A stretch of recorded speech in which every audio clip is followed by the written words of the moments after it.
What's going on, Hoopheads? You're watching NBA Now by Chat Sports. And coming up on today's show, we have the latest on the NBA trade rumor mill coming from ESPN insider Shams Charania, as well as his colleague Brian. What's going on in Utah, Windhorst, and a couple more people from around the league as far as KD, Giannis, and the Boston Celtics, who we'll talk about on today's show. But before we get into it, guys, manifest the good vibes this offseason.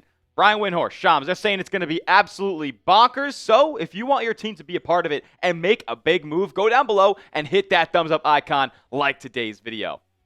Let's preface with this quote from Brian Windhorst, who said that the NBA offseason is going to happen faster than normal. Shams has cleared his calendar, and he's preparing to work his hardest around the draft. You're going to get your action very soon. And this came after Shams went on the Pat McAfee show, and we previously reported this on this show, saying that, or he said that this was going to be the, quote, most craziest offseason ever. Yeah, he went incorrect grammar because he thinks this is going to be so absurd of a summer. But it could all be coming over these next few weeks. Once the NBA Finals are over, expect a storm, whether it's rumors or actual trades and packages materializing for some of these big-time superstars, because teams are going to be coveting first-round picks in this upcoming NBA draft. There's a ton of talent, and with basically everybody around the league trying to improve, as the parity around the NBA is as high as it's ever been, trades are going to need to happen, and nobody's got any money, and the free agency crop is bad. So between the finals and the start of NBA free agency,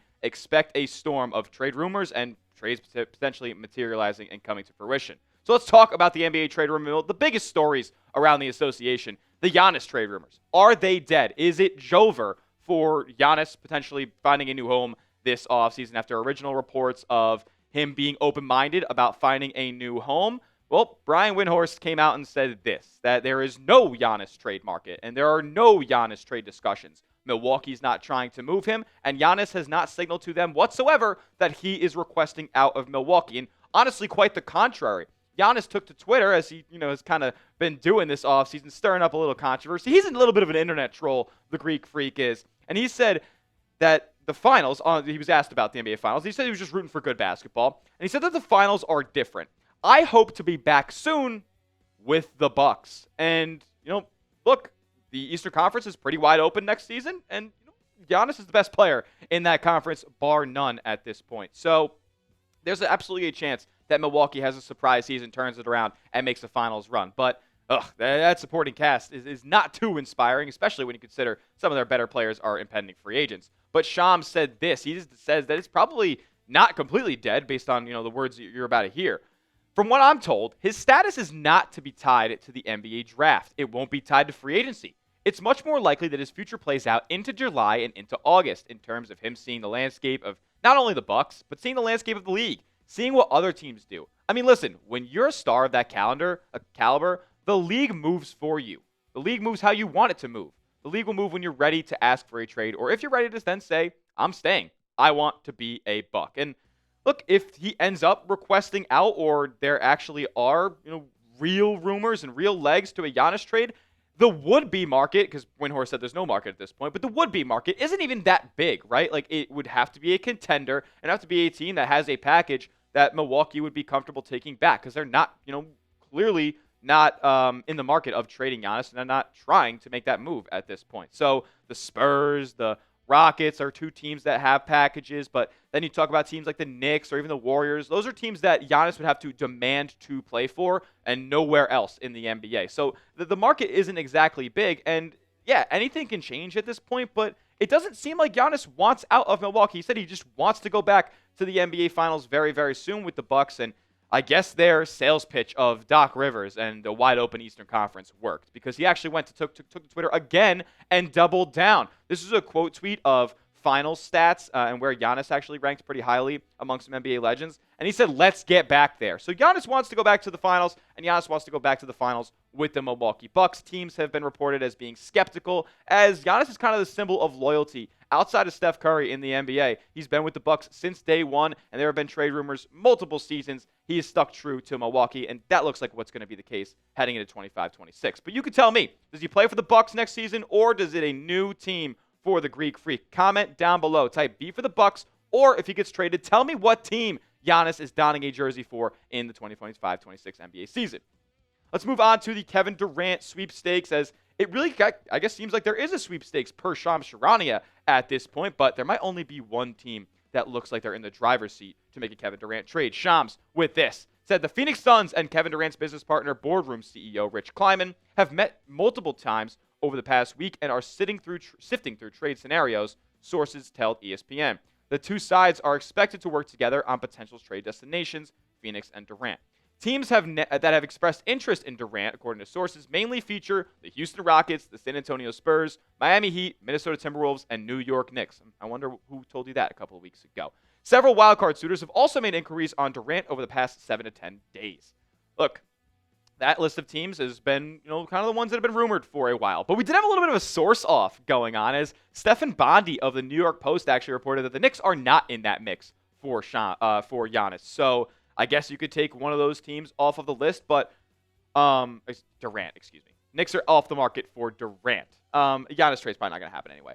But as far as Durant goes, similar teams that had Giannis interest. That's why I got confused. Houston, San Antonio, among others. So this is the trade that actually has legs. This is reported by Brian Windhorst that it's not an if, it's a when, and it's likely that Durant gets dealt before the draft. And kind of before we get back to Durant a little bit, I want to kind of finish off this Knicks thing because they are, in the news looking for a new head coach as well. And I figured it would be a good, thing to tell you guys that they're getting denied by like every NBA team across the association who they are asking to interview for their head coaching spot. They've been denied by Ime Udoka they've been denied by the Houston Rockets for Ime Udoka. They've been denied by the Atlanta Hawks for Quinn Snyder. They've been denied by the Dallas Mavericks for Jason Kidd. And there was one more that they were also denied access to as well. But look, the Knicks are fishing right now. It doesn't seem like they have much of a plan, but I presume that James Dolan would be pretty happy to Chris Finch of the Minnesota Timberwolves. Thank you, Alper. But the Knicks, like they're in a weird spot right now. Like, are they going to make a big swing trade? They don't even have a head coach yet, and I'm not sure that they have much of a direction at this point. But let's go back to Durant, because the multiple reports that we've been hearing over the last few weeks, and I said it on this show, it's really likely that he ends up in San Antonio, and sources close to Durant's team are hoping that that is the destination that he winds up in. And it makes a lot of sense for the Spurs when you have Wemby on the rookie contract, De'Aaron Fox doesn't make supermax money, and they have these mid-level to $20 million pieces on the roster right now to be able to move to Phoenix, as Durant costs $55 million.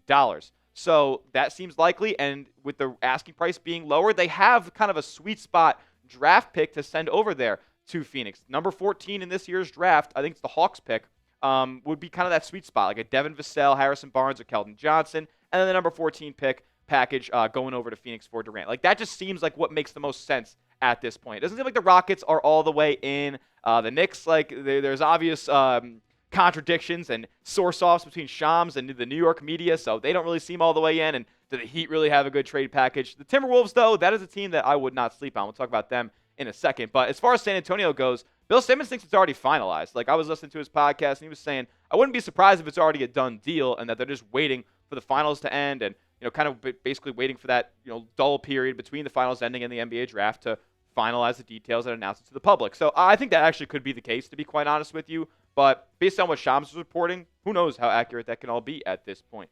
But it seems like the notion is that there's still a sweepstakes for Durant. So I would not rule out Minnesota in that scenario. I haven't really thought about what a package would look like. I read something earlier that they don't want to include Jaden McDaniels in that package. I think that they probably would have to. Maybe they do a sign and trade of Naz Reid as well. But Minnesota and San Antonio would be the two teams that I'd be looking the most close to on a Durant trade, but mainly San Antonio. Let's conclude today's episode with, what are the Celtics doing? They have a lot of money on their books. They're paying more in luxury tax than they are for their actual roster for the 25-26 season. So that means they got to make some moves. And all the reports that we've been hearing from NBA media and Celtics insiders are that their goal this offseason is to get under the second apron. And right now, they're going to face those repeater penalties when the NBA trade deadline comes around. So they don't necessarily have to make all these deals like expeditiously. They have some time, but I think that they want to get out ahead of this and go into next season with potentially the roster that they'll have at the end and whatever playoff push they make next year. However, the Celtics are about $22 million over the second apron, so it's going to take multiple moves. As if you're an above a second apron team, you can't aggregate contracts in a trade. So you can't send out multiple big salaries to clear a bunch of money off your books. It's going to take multiple trades for Boston to be able to feel financially free. And that means they're going to have to trade multiple big deals on their books. And with Jason Tatum sidelined with an Achilles tear, like, he's not getting traded. Jaylen Brown, that's a name that there could be, an offer made to that Brad Stevens couldn't refuse, but he just underwent knee surgery to repair his partially torn meniscus that he played through. So how big of an interest is he going to have across the league? I'm sure still a ton, but again, he's got a massive contract that maybe some people think the Celtics made a bit of an overpay on. Drew Holiday is a name that is kind of being the one floated around the most as far as what the Celtics could get back in return, and kind of the player that most rival teams, competitive teams around the league are interested in. $30 million expiring contract for Kristaps Porzingis. Could that have some value around the league? Possibly. And then Derrick White. I mean, he's on one of the best value deals in the NBA. I think it would be very silly for the Boston Celtics to trade Derrick White. Now, Shams, with this bombshell on the Celtics when he joined the McAfee show earlier today, he said, the primary focus from my understanding is that the Celtics offseason has been Drew Holiday, Kristaps Porzingis, Sam Hauser, their trade markets. Now, are teams making big offers and calling about Jaylen Brown and Derrick White? 100%. The Celtics prefer not to trade them, though, from my understanding. But listen, if they get a big offer, they have to look at everything. And I think they're going to get offers on the three guys that they're focused on. They're going to get offers potentially on Derrick White and Jaylen Brown. And I think between now and the draft and free agency, they're going to evaluate what makes sense from a value perspective, and that's where they're going to move. And McAfee kind of concluded that by saying, so everybody but Tatum, and then Shams said essentially. So the Celtics are open for business this summer. Brad Stevens is going to turn into his mentor, Danny Ainge, and turn into Trader Bradley here, it seems, because they're going to have to make multiple moves. This is going to be difficult, especially when these big contracts are not the easiest to trade with. But there's going to be teams that inquire about these players, and could Jaylen Brown maybe be in a package this summer? Who knows? Well, who knows? If the Durant stuff falls through with the Spurs, do they peak an interest in Jaylen Brown? I feel like San Antonio's in a unique spot that, like I said, with Wemby on the rookie deal and De'Aaron Fox making the money that he does, they can bring in a guy who's making the money on Jaylen Brown's deal to kind of build a three-headed monster and still potentially keep one or two of the assets, Stephon Castle or the number 2 overall pick. So maybe this is a possibility, but I don't think the Celtics are chomping at the bit to move off of Jaylen Brown. They want to bring him back as the number 1 option. Brad Stevens has made that pretty clear. So the most likely path for Boston is trading Drew Holiday, Kristaps Porzingis, and Sam Hauser in potentially 3 separate deals. The only way that Boston can get under the second apron in one move is trading Porzingis to the Nets, and that's not going to happen. So they're going to have to find some contenders to move these guys to. Holiday has a list of teams that have already had reported interest, like the Magic, the Mavericks, and the Clippers. And Porzingis has some interest around the league as well. It's really his expiring money that makes him worthwhile to trade for. And then Sam Hauser, he provides value as an off-the-bench 3 and D wing, shoots the ball at a 40% clip. A lot of teams are going to want that for a $10 million price tag. So you tell me, which starters for the Celtics get traded this offseason? If you think Sam Hauser gets traded as well, let me know what you guys think down in the comment section. Does Brad Stevens blow it up? There are rumors that he wants to get under the luxury tax entirely. So let me know what you guys think down in the comment section. And make sure you are subscribed to the channel, because we're going to bring you the NBA breaking news when it goes down. If Giannis gets moved, if KD gets moved, we will be bringing you a video right here at Chat Sports. So lock us in for the NBA offseason content that you need to see. We'll see you guys all in the next one. Peace out.